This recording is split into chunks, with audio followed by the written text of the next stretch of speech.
ыраазычылык. Мекендештер, бул жерде Бүтүн Кыргызстан саясий партиясынын лидери Адахин Кимсанбаевич Мадумаровдун тарапташтары чогулуп жатканын көрүп жатасыздар. Биз Кыргыз Республикасынын башкы прокуратурасынын тергөө башкармалыгынын алдында турабыз. Бул жерде ким маалымат сурагандар болсо, түзө бизге звонок кылып кайра сурап жаткандарга Бишкек шаары Токтомалиева көчөсү 2-үй дроп 1. Бул жерде бардык мекендештер чогулуп Бүтүн Кыргызстан саясий партиясынын тарапташтары чогулуп. Бири Мадумаровго мыйзам келип атат азыр. Калаган арам ой болобу башка жетиктүү маселелер жакында алда көп кассовый аппарат боюнча маселелер турат. Свет, башка көп маселелер. Бир мамлекет биз менен даже нормалдуу мамиле кылып элек да. Эч бир мамлекет бизге келип, Кыргызстанга бир өкмөт башчысы да келе элек да. 2020-жылдан бери, октябрь окуяларынан беричи. Ошондой биз изоляциядагы мамлекет катары өтө акыбалы зор да. Бүгүн экономикалык кризис турат алдыбызда. Ошолорду бирдикте чечкендин ордуна саясий куугунтук менен, саясий куугунтук деп айтып, бактылуу канымат саясий куугунтук. Ошол эле Лекмат Куренов саясий куугунтук негизинде, Жеңиш Молдокматовдор мамлекеттен бир тыйын урдаган балдар эмес да.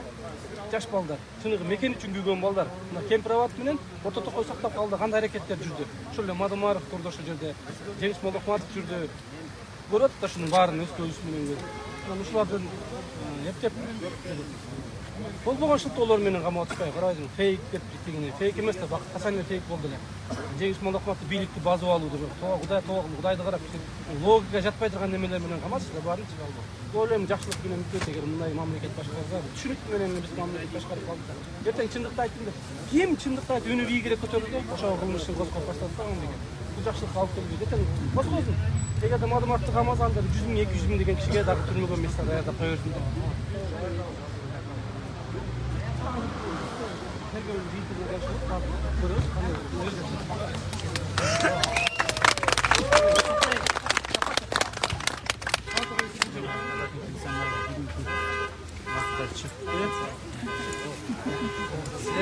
Ben malumatlar bağlaysa malumatlar bağlayacağım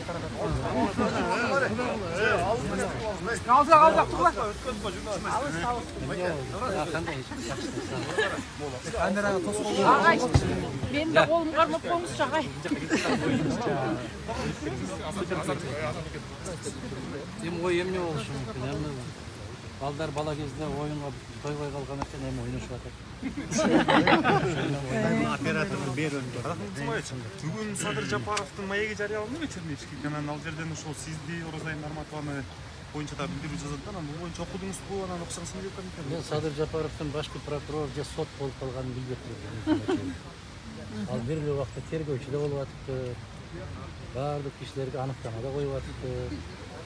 Бул menimçe öte çok madaniyatsızlık, öte çok savatsızlık eseптеш керек. Өлкө башчысымын деп отурган киши biraz китептерди карап окуп койсо болмок. Кылмышкер деп жалгыз гана сот чечим чыгарат. Бул кылмышкер, бул андай, бул мындай деп.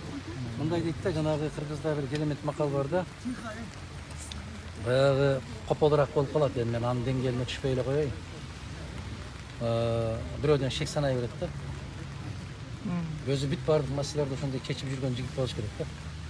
Ошондой шек санап атса, башка болсо, эгерде кыргыз элинин, кыргыз мамлекетинин кызыкчылыгын кандайдыр бир акча каражатка сатып жиберген болсо, Аллах Таала башынан баштап урсун ошону. Мына ошол өздөрү ушундай жолдор менен чоңоюп өскөндөн кийин элдин баары мендей болсо керек дешип атса керек да. Мен ал жигиттен айырмаланып бир солярка ташып жүрүп чоңойгон эмесмин. Men banktарды басып алып жүрүп чоңойгон эмесмин. Мен атамдын тарбиясын алып, улуу китептерди окуп, улуу инсандардын тарбиясын алып чоңойгон. Ал жигит айтып аткандык жапайычылык. Ошол экөөнө тең бүгүндөн баштап мен айттым азыр кызматкерлерге, буйрукту катты берген окшойт.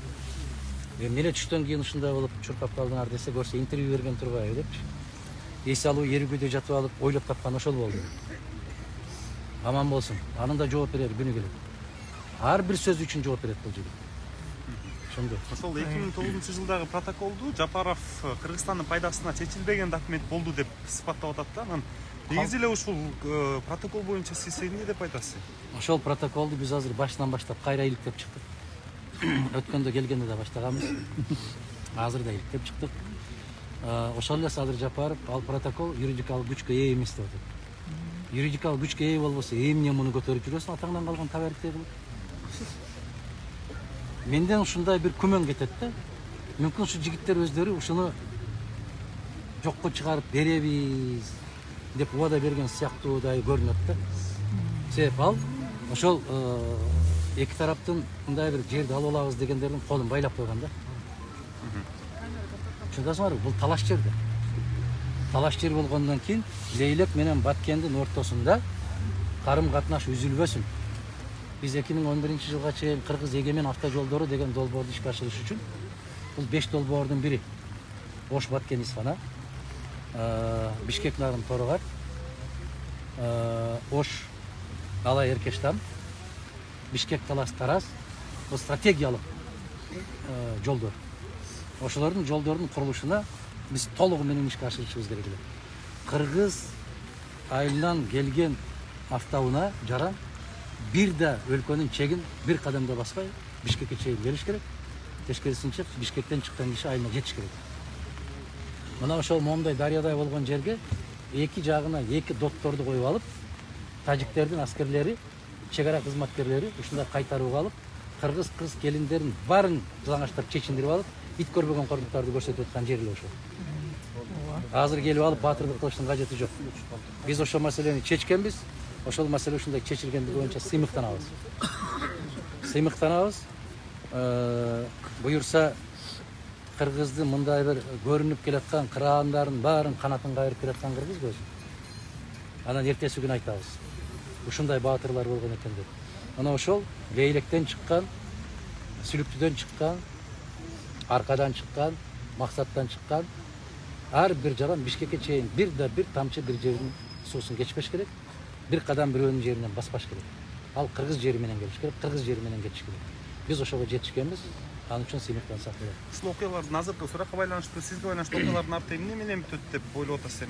Сурак учурундагы суроолор кандай болуп атат? Азыркылардын колунан бардык нерсе келет.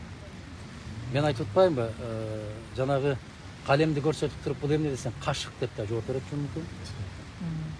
Мындай болуп келген. 95-жылдан бери карасаңар, биз эмне деген болсо ошонун баарына каршы сүйлөп келишкен. Тарых өзү далилдеп ордуна коюп атат. Бүгүн ошол интервьюсунда айтыптыр, Аскар Акаевич бүтүндөй бардык баягындай бир эмелеринен алынды деп, акталды деп. Азамат баракелде бар бол, аман бол айланайын. Анан кусуп атат, кусса ооздон оозго кускандыр. Бирок ал кыргыз казынасынан кусулганын көргөн эмеспиз биз. Кандай мамиле болушу мүмкүн? Билгендериндей мамиле кылсын. Бул керек болсо ушул бүтүн Кыргызстанга жасалып аткан иш-аракеттин баары мага эмес, же Нарматовага эмес. Бул ошол залда отурган 85ке ишарат. Көрдүңөрбү, керек болсо биз Мадумаровдун өзүн дагы ушундай кылып коюшубуз мүмкүн. Ушуну эске алуу менен силер оозуңарды жапкыла дагы бас дегенди бас, аткар дегенди аткар деп ошолорго ишарат берип, ошолордун коркутабыз деп атат. Мени го билесиңер, айланайын. Бул дүйнөгө ааламга жараткан Аллахтан башка эч ким коркуп калбасын, билесиң. Анан ошондой болуп чакырып койсок, антип койсок, минтип койсок, анан мындай бир ойлонуу бар, жок кечирип койсок. Сиз азыр көп катар эле сурак берип атасыз. Статусуңуз өзгөргөн жок да? Булардын азыр сабатсыздык доорунда статусту өзгөртүп коюш бул 2 мүнөт. Бир звонок. Эмне үчүн деп суроо бербейт да. Кантип деп суроо бербейт. Бир нерсени баса белгилеш керек. Бул жердеги ошол тергөөдө иштеп аткан азаматтар дагы, жигиттер дагы абдан кыйналып атканын көрүп атам. Аябай кыйналып аткандарын сезип атам. Мен аларды жек көрүү сезимим жок, аял сезим гана. Ушундай. Биз канчалык болбосун мындай бир кээ бир суроолору кызыктуудай суроо да. Өтө кызык суроолор. Анан бир мисал келтирип айттым.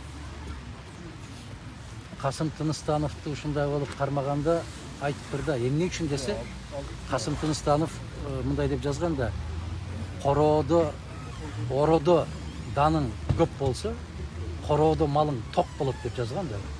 Бул чындыкпы? Чындык. Аны эмне кылып айтышты? Сен дейт данды мамлекетке тапшырбай өзүңдүн корооңда сакта деп чакырып атасың деп камашты да, туура.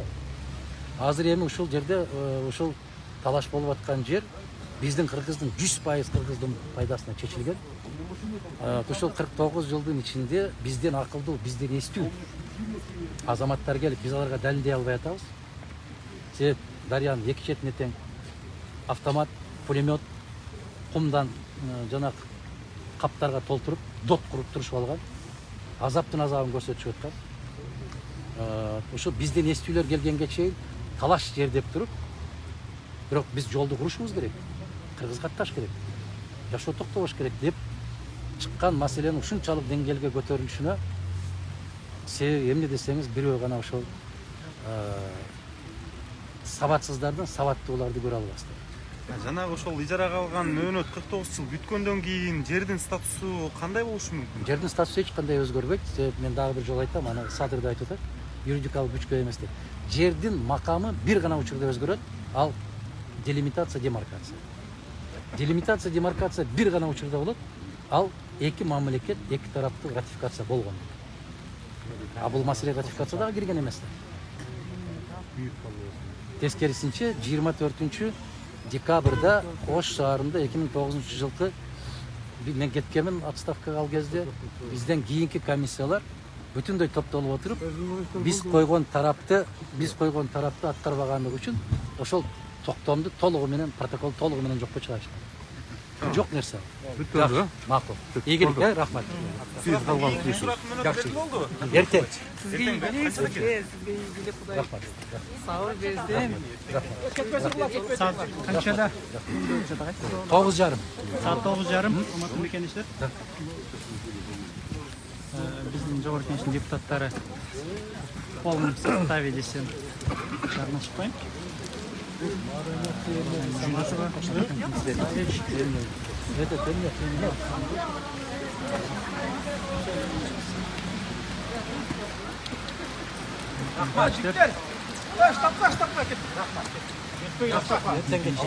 Эртеңге чейин. Siz менен биз.